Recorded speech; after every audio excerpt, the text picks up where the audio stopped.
Now, The Hunt Palmer Show. Yes! I feel like I've been waiting for this my entire life. You're listening to The Hunt Palmer Show on 104.5 ESPN Baton Rouge. Jolly good fun. Jolly good. Locking down the middle of the day. America's favorite daytime fun show. Live from the Mercedes-Benz of Baton Rouge studio. This is Hunt Palmer.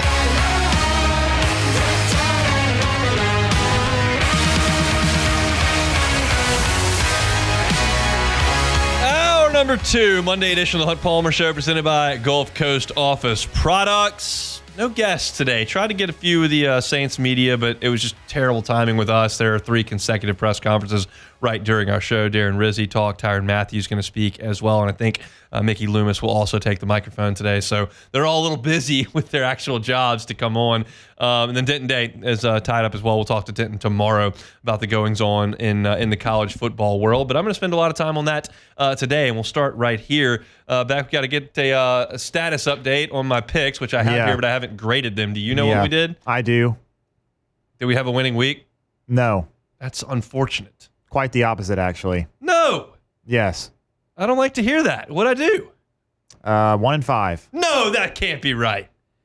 I'll be so sad. I had Arkansas plus 7.5. That's a big loser. They lost by 100. I had Auburn laying the 8. They got beat. I had Georgia minus 14.5. 14. That's a sad half point there. I had Mississippi State laying 18.5. Winner? 20. Oh, that's a great win right there. They weren't looking good in the first half there. Then I had Texas A&M minus 3. That one didn't cover. And then I had the Tennessee Vols minus 17.5. 1-5. Yep. That's not very good. I was feeling confident. I was laying too many points on Friday. Yeah, that's what I always worry and I always caution you about is laying all those points, Hunt. It's never a good thing. Well, I got to lay him with Mississippi State, Jeff Levy. That's great work. We got good win over the Minutemen there and UMass, baby. All right, let's talk about the actual action that went on the field, and I guess we've got to start with Texas A&M and South Carolina. Obviously, A&M had to start you just can't have. You let them go right down the field and score, you give it up, and then they go down and score again, and immediately before you can even blink, you're down 14-0 in an absolute snake pit, and we know that can happen on the road, and it certainly did to Texas A&M in this one. I thought that A&M struggled to consistently run the ball the way that they wanted to, especially in the second half. They got it going at the end of the first half, and when they took the lead, I was like, well, this thing's over. Like, South Carolina threw that haymaker. They had the environment. They had everything they needed. But then A&M settled in, and they've taken control, and they're going to ice this thing away in the second half. Well, that was the opposite of what happened. They got outscored 24-0 in the second half. But I just didn't think that A&M was able to establish the running game the way they wanted to. It looks okay statistically with 42 carries for 144 yards. But it just, a lot of that was on one big Amari Daniels run for 56 yards. Le'Veon Moss, unfortunately, Baton Rouge product, was injured in the game. Mike Elko just announced about 10 minutes ago that he is out for the season. So the Aggies are now without their top 2 running backs that they had in fall camp. You had Le'Veon Moss, and there was a former five-star, his name's escaping me, but he got hurt in camp and is unavailable. So they're going to be down to Amari Daniels, and then Emmitt Smith's kid, E.J. Smith, are going to be the running backs moving forward. But they just didn't run it great. And when they didn't run it great, Marcel Reed was very, very average throwing the ball, and that's probably to be expected. The touchdown pass he threw in the second quarter was a really good play. He kind of navigated, bought some time, and then threaded the needle there for a score. But 18 of 28 for 206 yards. He had a touchdown and an interception. And look, A&M, while their issue on the offensive side was that they weren't able to run it, South Carolina ran it whenever and wherever they wanted to. And that shocked me because A&M's got a good run defense. I know that LSU doesn't run it great, and so that's not the standard that we're putting there. But for South Carolina to run it for 286 in this game was impressive. Rocket Sanders and Lenora Sellers both ran it for over 7 yards a carry in this game. They were big, they were physical, they were downhill, and A&M just didn't have an answer for it. And that shocked me. That's why I picked A&M and laid the points, because I just thought that that wasn't going to happen. And I thought that was a bad matchup for South Carolina. Lenora Sellers' athleticism was just on full display on Saturday night. A&M and Mike Elko dialed up what had to have been 6 free blitzers coming at Lenora Sellers, like 6 of them, and they could not get Sellers on the ground. They would have guys flying into the backfield, breaking down, and they just couldn't get him. And we saw that last year with Jaden Daniels, and when you've got a great athlete back there, like, it's really, really frustrating. But for Elko, I can't imagine what he's going to think watching that tape, because he's, at that point, done everything he can do. All he can do is get the guy into the backfield. And once they schemed that up, he's got to go make the play, and they just couldn't do it. And Sellers has his shortcomings. He didn't complete 50% of his throws, but he was able to get away from pressure. He was able to make some plays down the field. He threw 2 touchdown passes. He did not turn the ball over, and A&M just had no answer for South Carolina in the second half. So that LSU win in Columbia looks a little bit better today. And now everybody in the Southeastern Conference has a conference loss as we enter November in what's going to be absolute chaos. I allowed myself last night to briefly look at some of the tiebreakers, and it like broke my brain, and I just didn't feel like doing it anymore. If LSU beats Alabama on Saturday, you have my word, I will memorize the tiebreakers and figure it out. At this point, I'm just not willing to put in the brain power because it's a lot. Yeah, you don't need to do that yet. We can start doing that when we get to the last 2 weeks of the season, maybe, and it's still questionable. But I mean, 44-20.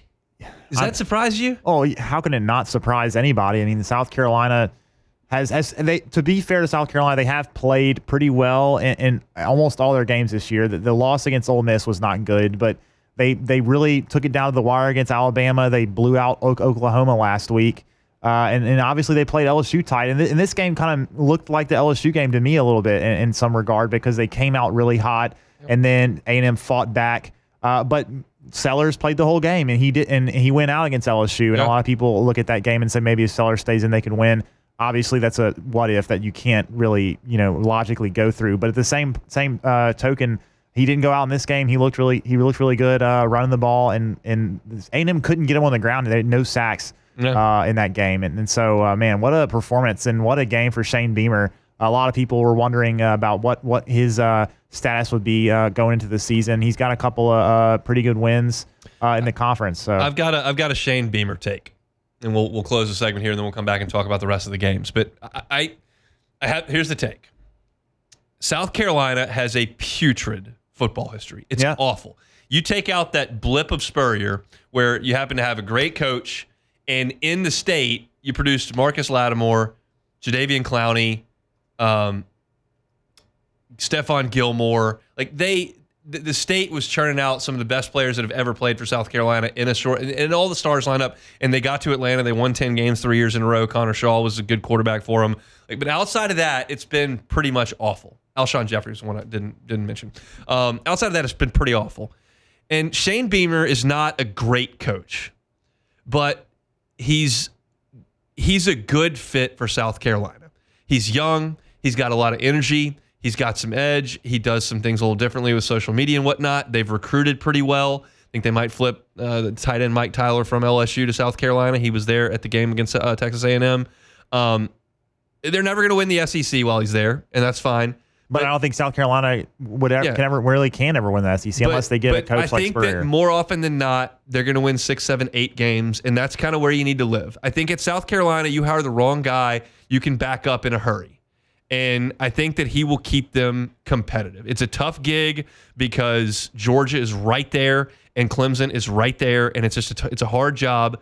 And Beamer's not, an X's and O's guy. He's been a special teams coach, but he's a good recruiter, very personable, good relationships, good representation of the program, and they've scored some big wins. That's a big win. They, of course, beat Tennessee the Hendon Hooker year. They beat Clemson that year as well. Yeah, you'll have some duds, and you might lose to Old Dominion. They almost lost to Old Dominion this year. But I think that they've got a guy there that's going to do a reasonable job, and that's kind of what the expectation should be. It's probably not the favorite thing for South Carolina fans to hear. That's like kind of a pat on the head. But it's like, you want to be competitive most Saturdays. You want to go to bowl every year, and you want to be basically a 7-8 win team. I think this guy can do it for you. I think he's at the right place. Yeah, I think so. I would say the same. I would have said the same about Mark Stoops, but man, they are not doing well this year. No, to say the least. They may not. Well, they're going to win this week. It's Murray State, but they may not win again. They got to go to Texas. Got to go play in Austin, and then they got Louisville, who's pretty solid at the end of the year. So tough sledding for Kentucky. But man, yeah, Shane Beamer, I think is probably the perfect fit for there. They always have a great support in terms of the fan base, even when they're not good. So yeah, to me, it's like a match made in heaven for them. It's a function of like what's your expectation. And Nebraska lost itself. They were firing 8-win, 9-win coaches because they thought they needed Tom Osborne to come back. Well, that ain't it. And so then you went into mediocrity forever and a day. So I think that you just got to kind of realize what you got, and I think South Carolina's got a pretty good coach who's a nice fit there. So that was a big win, and I enjoyed every single second. Well, I didn't enjoy every single second of it. I did not like the second quarter when A&M scored 17 points and took the lead, but I liked the second half in its entirety as I took down a ribeye and had a little beverage. It was quite a nice Saturday evening watching the Aggies get destroyed. Interesting game they got coming up this weekend. They got a little bit of a letdown spot. Maybe got to go travel to Nashville and play the number 24 ranked Vanderbilt Commodores. Guess we can talk about Vanderbilt when we come back. The Hunt Palmer Show. Genesis of Baton Rouge, genesisofbatonrouge.com. Nobody loves going to the service center to get your maintenance done on your car. Nobody enjoys that part of the day. However, the folks at Genesis of Baton Rouge will take care of you. If you do want to go into the dealership, I highly recommend that. It is a phenomenal facility, incredible ambiance, great internet. You can get some work done there. They've got a phenomenal coffee set up in there. Told you about this the other day. We went to meet with the folks at Genesis Baton Rouge, and Ellen, our sales rep, she doesn't really even drink coffee, but the coffee maker was so awesome. She's like, I got to try this out. You can get any coffee from the coffee maker over there at Genesis of Baton Rouge, and it's such a clean facility, so you can enjoy your time there. But if you don't want to go and get your maintenance done, they offer valet maintenance at Genesis of Baton Rouge. They'll come to your house. They'll come to your place of work. They'll leave you a car from Genesis. They'll take yours to the dealership. They'll deal with your oil change. They'll deal with your cabin air filter. They'll deal with your wipers, handle the maintenance, drive it right back to you. That's just part of the experience of being a Genesis driver. Most of you driving around right now in Baton Rouge are not in a Genesis.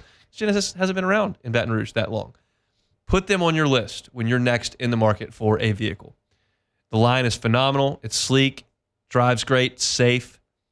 And the experience of being a Genesis driver is second to none. Genesis of Baton Rouge. Check them out online. genesisofbatonrouge.com. genesisofbatonrouge.com. This is the Hunt Palmer Show, brought to you by Gulf Coast Office Products.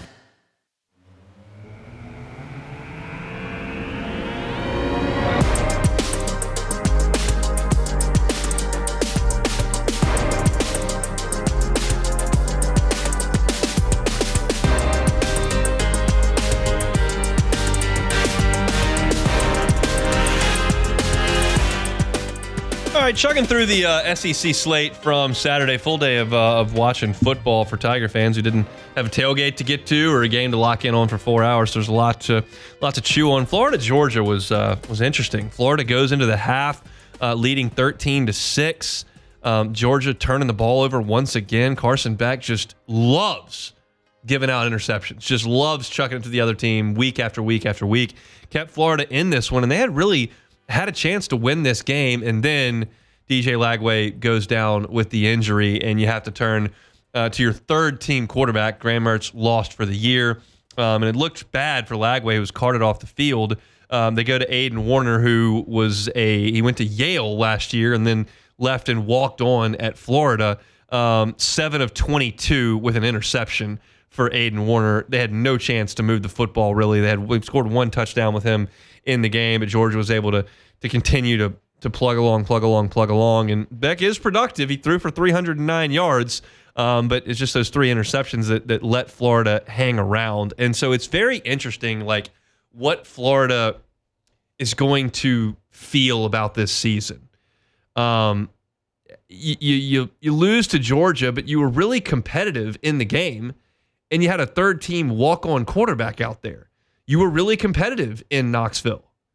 Like, you didn't win the game, but you were really competitive in that game. Florida's getting better. It's unequivocal that they're playing better. Napier is getting these guys to play better than they did early in the season when they got annihilated by Miami, and then Texas A&M went in there and ran for 300 and something yards. Like, they're playing better. But now if you don't have Lagway, you're not going to go to Austin and win with no Lagway. And LSU's next. We found out that game time is at 2:30 next week in Gainesville, Central Time. And the question remains whether or not Lagway will be available for that game. Billy Napier did say today that the injury was not necessarily as bad as they had feared, and that he, quote, saw a path to returning for Lagway. I don't know if that means returning for Florida State. I don't know if that means returning for Texas. So what I'm seeing is that it's less significant, as you said, and also he hasn't been ruled out for Texas. I mean, I'm thinking there's probably no chance he plays against Texas, but if he hasn't been ruled out yet, I don't know if that's just some gamesmanship from Billy Napier. But if it's not as bad as they thought, there's a good chance maybe he can come back for LSU and maybe the last 2 games as well. I'll be candid. I don't need to see him.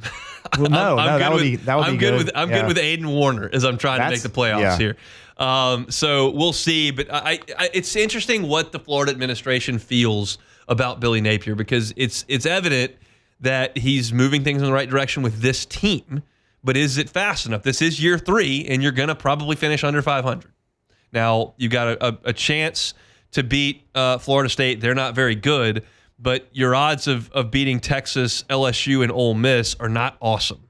So I'm just curious. I think if he loses the rest of them, then you're going to have to make a move. But Florida State is going to be that's the one. If you beat Florida State, if you lose to Texas with your third string quarterback, I think that's a wash. Who cares? And then if you lose to LSU and Ole Miss, but say you're competitive in both games, and then you beat Florida State in Tallahassee, that would mean you were 5-7.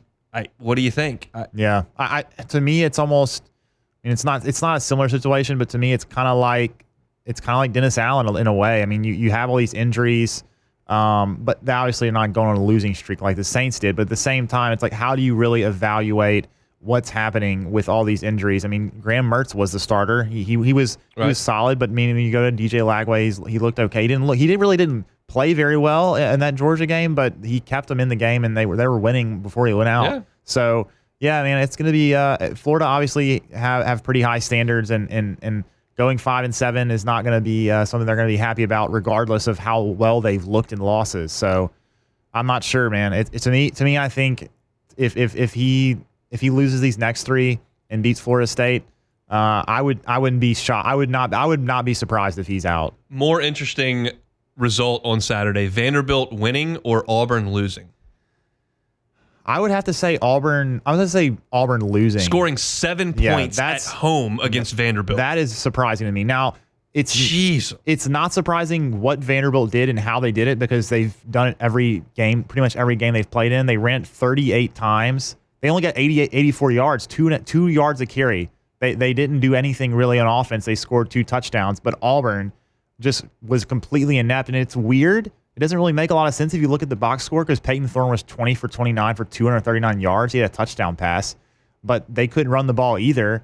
And Vanderbilt made plays when they had to, and Auburn couldn't get anything going on offense. It was really surprising, because usually they turn the ball over a lot and score a little bit, but they didn't even really. They only had 1 turnover. Yeah, I wrote the story for this one for LouisianaSports.net, so I watched this one pretty closely. And the big stat here for Auburn, which is why they had a lot of yards and they didn't score any points, because they couldn't get a third down. They were 2 of 13 on third down. They also missed 2. They also missed 2. And they missed 2 field goals, both of reasonable length, but they did miss 2 field goals. But I'm stunned that a Hugh Freeze team in year 2 in November can only muster 7 points at home against Vanderbilt. That's just. It's not like you got a freshman quarterback out there. Peyton Thorne's a 5th-year senior. I mean, you ought to be able to scheme something up to score on Vanderbilt. Hunt, I know that Vanderbilt is still Vanderbilt, quote unquote, but we have to look at what they've done this season. And albeit they gave up a lot against Alabama, but other than that, the last 4 weeks they haven't given up more. Yeah, I mean, Texas only scored 28. I got you. 27. They gave, so like the defense for Vanderbilt has been solid for the most part this year. But yeah, it still doesn't make much sense to me as to why Auburn can't score more than a touchdown at home. He's been a great offensive coach everywhere. Yeah. They scored a bunch of points at Ole Miss. He went to Liberty and had Malik Willis and scored a bunch of points. And I just assumed, like, year one, you got the transfer portal. A lot of guys leave. Yeah, maybe you just don't quite have the dudes in year one. But in year two, you ought to be humming. And they're terrible. I mean, they are just terrible on offense. They're not a ton better on defense, but Auburn loses that game. I'm looking at Auburn's schedule right now. They're currently 3-6 and 1-5 in league play. They're going to beat ULM, but I don't love their chances to beat A&M in Auburn or go to Tuscaloosa and win. So if that does hold, you're talking about going 4-8 and 1-7 year two. 1-7 in the league. 1-7 in the league. That's hard for me to fathom.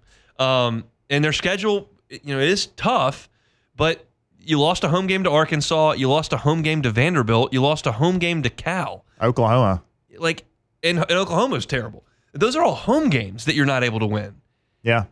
That's just, you feel like if you're Auburn, like you've gotten out of the Saban misery spiral, and you're putting your worst team out there in 2 decades. And by the way, Cal is 0-4 in the league. They've lost a lot of less than one score game. Like they lost by 1, 2, 3. They've had a lot of close games, but Cal is also winless in the ACC. So that loss does not look good either. On your home field. Your home field. Not good. Vanderbilt continues to just be rock solid. They've got a quarterback who does what he does, and then the other 21 guys who are on the field are just solid. They're not great. I don't see a bunch of highlight plays from Vanderbilt. They're statistically not going to blow you away, but the quarterback's exciting. He makes weird plays, and everybody else on the team just kind of does what they're supposed to do. It's a recipe that has worked remarkably. Vanderbilt. What if I said this? Vanderbilt's the most consistent team in the SEC. They're the same. They're the same every week. Yeah, I would pretty much agree with you. Just run the ball. Pavia runs around a little bit, throws it. They play some solid defense, and they're in a close game. Yep. Every week it's the same.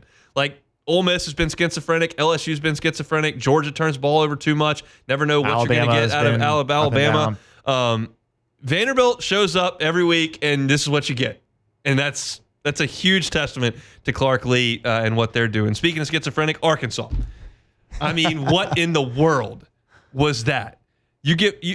Jackson Dart sets a yardage record that was held by Archie Manning. It's 52 years old, and then they just forgot for 4 hours that Jordan Watkins was on the Ole Miss team. 5 touchdown catches. What I could not believe was that after he had 4 touchdowns, Jackson Dart drops back and throws the deep ball, and there's Jordan Watkins just running by himself through the middle of the field with no Arkansas guy. The guy's got 4 touchdowns. Can we send somebody over his head? Maybe put some cloud coverage over there? Maybe send somebody in his general direction? He's got 4 scores. Just running free. 254 yards and 5 touchdown catches for Jordan Watkins. They didn't need Trey Harris. They scored 63 points without him. It wasn't even that bad a day for the Arkansas offense.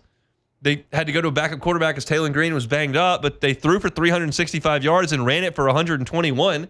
If I had told Sam Pittman when he woke up on Saturday, Sam, you're going to throw for 365 with no interceptions and a touchdown, and you're going to run the ball for 127 yards and 3 scores, he'd have gone, this is going to be a great day on the hill.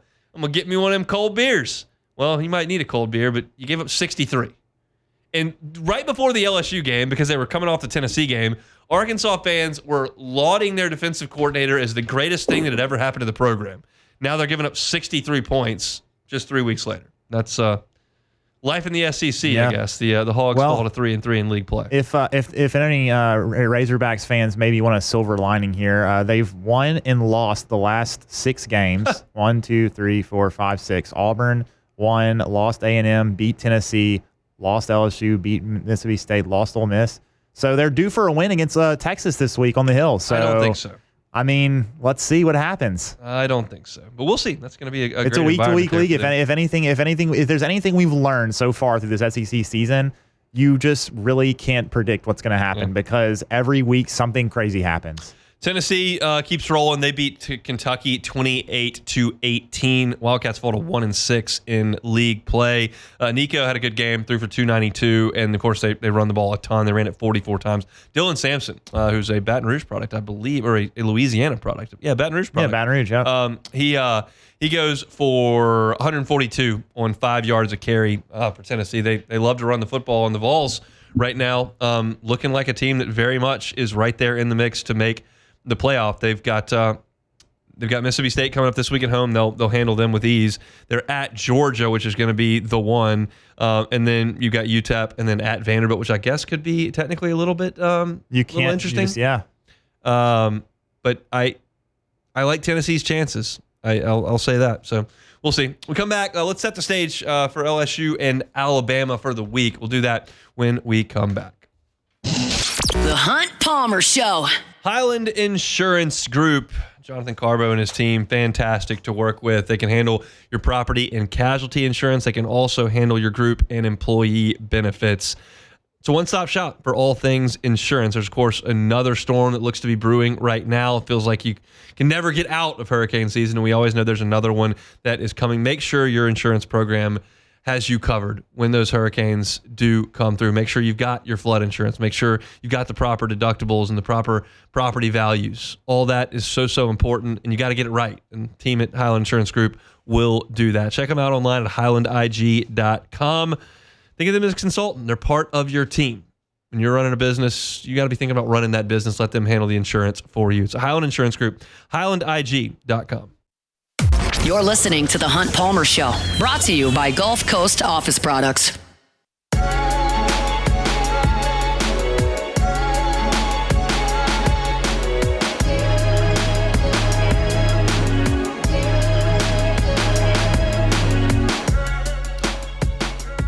Big news of the day, Dennis Allen fired as the head coach of the New Orleans Saints. Full coverage at LouisianaSports.net. We opened the show talking about that and where the Saints go from here. If you missed it, you can catch it on demand. 1045ESPN.com's on demand tab, Apple Podcast, Spotify, Google, of course, on YouTube as well. Hunt on Saints. All of our Saints content is right there each and every day. Big one inside Tiger Stadium on Saturday night. Saturday night for right now. LSU and Alabama set to battle in prime time. And it's a different feel this year. Y'all are well aware of the history between these two teams over the last 20 years. Everybody, of course, remembers the 2011 game in Tuscaloosa that was the game of the century, two undefeated teams, number one and number two in the nation. Everybody remembers the game the next year, which was a revenge spot for LSU from the national championship game. And that had huge SEC West implications as well. If LSU would have closed out that game, they have a chance to win the SEC West. Leonard Fournette was running wild in 2015, had LSU undefeated when they got to Tuscaloosa, and that game had a ton of implications. That was the game in the SEC West for the last 15 years. The Iron Bowl had certainly its highlights, but LSU and Alabama were oftentimes battling to get to Atlanta. And that probably wouldn't be the case this year. Bama has 2 losses in league play already, and LSU, of course, has 1 out of conference and 1 in league play. And generally speaking, if you have 2 losses in October, your chances to win a national championship would be toast. But that's, of course, not the case now. And I'm not here to tell you that I think Alabama and LSU are significant national championship threats today. But I think they have an opportunity to compete on that level. And they get that chance because of the new playoff. And everyone that was a detractor of the expansion of the playoff said these games that we've loved so much, these games that like the ones that I was just laying out, the games like the Iron Bowl, they were huge because losing was that impactful. And if you take that impact away by allowing more teams with more losses into the playoffs, you're lessening the significance of these games. And I just vehemently disagree with that assertion. Like, you look at this game, these 2 teams would be eliminated from championship contention in years gone by. They're right in the thick of it right now. It, in fact, has enhanced this game that you've created that situation. And that's what we're going to see on Saturday. We're going to look at 2 programs that aren't quite where they want to be, but one will take a big step in that direction Saturday, and the other one, their goals are done. And this is a product of this new system that I think is awesome. You don't have to be undefeated to play massive games. You can play massive games with 2 losses. And that's what we're going to see on Saturday night. Now, I talked about this earlier. I made a phone call earlier today up to LSU to check in on contingency plans for the weather that could be coming this weekend. And I said this, if you're a 2-hour listener, I apologize. I'm rehashing something I did in the first hour, but most people have turned over in the course of an hour. I checked on what the contingency plans would be for this tropical storm / hurricane that could be brewing down there south of Jamaica. Right now, no plans have been made at LSU. They are aware of it. They have a plan to reconvene in the middle of the week and maybe make some decisions at that point. That would likely not come before Wednesday. So you're looking at Wednesday or Thursday to maybe make a decision about what could or couldn't happen. I'm not a weather person. I don't know how hurricanes work, but those that do are suggesting that this is going to build into a Category 1 hurricane and then quickly de-escalate and be a tropical storm before it hits landfall. Where that landfall is going to come, we'll just have to see. So right now, no reason for LSU to make any announcement or make any moves. I got a text earlier today that said, are they going to move it to Tuscaloosa? It's like, I don't think so. I don't think that's going to happen right now. But they're just going to kind of look around and see what happens. Of course, College Game Day is set to come to LSU on Saturday. You're going to have the massive primetime TV slot. You want it to be one of those awesome days on campus with fantastic weather.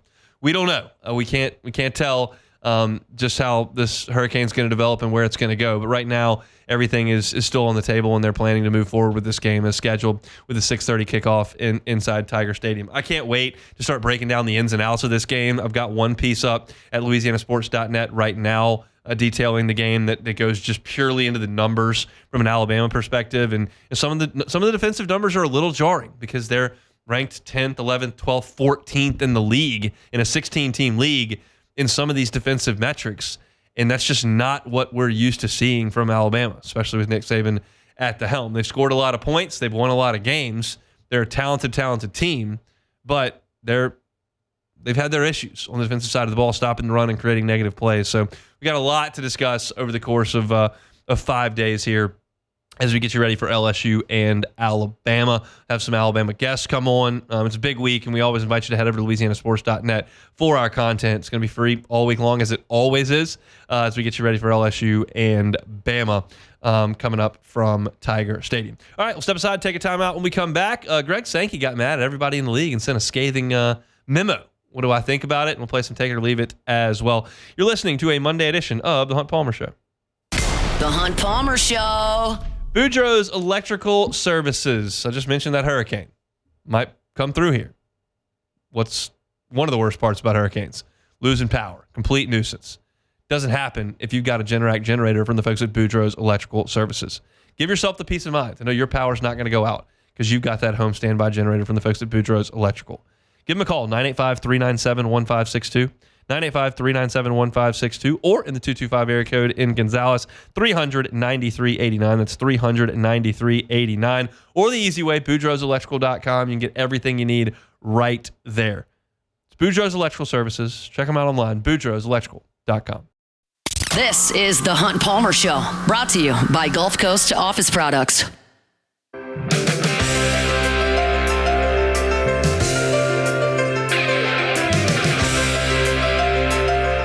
Congratulations to Andy Antley from Youngsville. Andy is the Week 10 winner in our 2024 College Football Pick'em Contest and wins a Hooters wing party for 10 people. Don't forget to make your picks for Round 11 by this Thursday at noon. Weekly winners will receive a Hooters wing party for 10, and the first place season-long champion will receive a 75-inch 4K flat-screen TV and soundbar plus free Hooters wings for an entire year. It's a 2024 College Football Pick'em presented by Hooters, and 104.5 ESPN Baton Rouge and Citizens Bank and Trust are bringing you the ultimate holiday gift with our Home for the Holidays sweepstakes. Imagine 2025 with your rent or mortgage covered up to $18,000. We're here to make your holidays a whole lot brighter. Just sign up at 1045ESPN.com and you could be living stress-free next year. The winner will be notified on December 20th.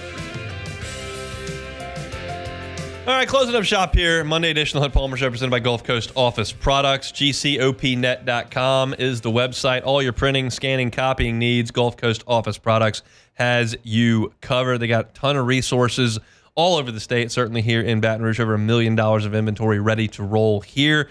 They've also got phenomenal customer service. Your rep, if it's Trey or one of the other great reps there at Gulf Coast Office Products, always available to help you and make sure that you're up and running with your printers, scanners, and copiers. Gulf Coast Office Products, GCOPnet.com. Beck, did you see the memo that Greg Sankey sent out this weekend? Yes, I did, actually. The last line I thought was very interesting. Play football and stop the feigned injury nonsense. Yeah. He's not happy about it. Nope. The memo that he sent out talked about, basically, I'm paraphrasing in a big way here, but it's like, look, I know that it's hard to tell if somebody's hurt or not, but we're just going to watch. And if we see guys that are going down and it looks like you're faking, we're going to punish you. Says the first feigned injury is gonna the head coach is gonna get a public reprimand and a financial penalty of $50,000. Second feigned injury, the head coach is gonna get a public reprimand, financial penalty of $100,000. And the third and then the subsequent feigned injury findings, the head coach will receive a public reprimand. The team's third finding of a feigned injury will result in suspension of the head coach for the team's next contest. So if Lane Kiffin wants to keep coaching in these games, his guys are going to have to stop falling down. I think that this happens other places besides Ole Miss, but my goodness, have they been the chief offender here? And Greg Sankey, to his credit, stepped in and said, we're going to stop it. I'm curious, do you think we'll ever see this happen? I don't think so, honestly. I think this was a show me. Yeah, I think this was something Greg Sankey trying to just put this out there and hopefully maybe scare some teams into saying, okay, maybe we should stop doing this. Or if we're going to keep doing it, maybe just do better acting jobs as opposed to Ole Miss was really bad attempts of making it even look remotely close to being a real injury. So we'll see. What I would really like is if I could go to Oxford and be a fly on the wall, and hear what the communication is between the coaches and the players. Because does it sound like, hey guys, all right, we got to stop faking injuries. I know we've been doing that every single week, 4 or 5 times. We have to stop now, or else they're going to fine me $50K. Yeah. And then if you got a player that's ticked off at the coach, maybe he goes down and costs the coach $50K there. That's true. In this era of transfer portal, before you leave, go ahead and get the coach dinged in the wallet. We'll see. I have a hard time believing this is ever going to be enforced. Yeah, I do too. We'll just have to see. I'm curious to look and see if they see anything that warrants this. I'm just not optimistic that you're going to be able to enforce something that seems to be so up to interpretation. Right. I guess I should say. All right, let's play Take It or Leave It. All right, first one here. Zion Williamson and Jordan Hawkins are listed as questionable tonight for the Pelicans. Great. Game against the Trailblazers at the Blender. The Pels will always be hurt. Take it or leave it. I'll take it. Everybody's hurt. Except for Brandon Ingram. He's the only one. B.I.'s doing well. You got... but, I mean, we all know his history, so he's due at some point, too. Trey Murphy down. Jonte Murray down. C.J. McCollum down. I mentioned we were doing a guest picker. I did a guest picker thing this morning for LouisianaSports.net, and I mentioned Herb Jones. What about that? Oh yeah, that'd be great. Bama ties there. SEC Player of the Year. He's hurt, not playing. You might as well zip down I-10. Yeah, he just isn't. He's just not an LSU guy. He's not. He's gonna pick Bama. I put some of those up. I put Paul Skeens and Libby Dunn in my story. Probably Kim Mulkey. I did not do Kim Mulkey. I put Jordan Davis. Yeah. Country superstar, former youth baseball teammate of mine. Shreveport Gators, shout out. But he's a star. He could do it. He did for halftime of the Saints game in the opener against the Panthers. Who else did I put on that list as somebody that could potentially do it? Jim Cantori. Oh yeah. How about that? That would be pretty funny. Considering he's got TV experience. Considering the circumstances as well, maybe he'll already be in town for this weekend. But you know who the answer's got to be? No. Joe Burrow. The Bengals have a bye. Get this man to BR. I have a hard time believing the NFL guy is going to come into a hurricane on his bye week. Probably not. But I can wish. I can dream. Of course, we can all dream. Yes. Next one here. Chase Shores allowed 1 hit and 1 run with 5 strikeouts and a walk in his 3 innings in their exhibition against Samford. He's the ace. Take it or leave it. I'll take it right now. I tweeted that out after the stat line came out. I wasn't able to go to Biloxi to see, but sounded like things went pretty well. The stuff's really good. His velocity's really good. He's working on that slider. You see him throw it a lot. I saw Channel 9 was there, and I saw Jacques on Twitter had some highlights of some of the punch outs with the breaking ball. Had a wild pitch that ended up plating a run. But yeah, I think right now you can operate under the assumption that he's the ace moving forward. That can certainly change pretty quickly, but I think right now they're planning on him being their number one starter, and I'm okay with that. 6'9" guys at their 98. That's pretty good. I can work with that. All right, last one here. Dak Prescott is expected to miss multiple weeks with a hamstring injury. Man, it's starting to look really eerily similar to what happened to the New Orleans Saints. The Cowboys are just lost their third in a row. Yep. The Cowboys are about to take the Saints route. Take it or leave it.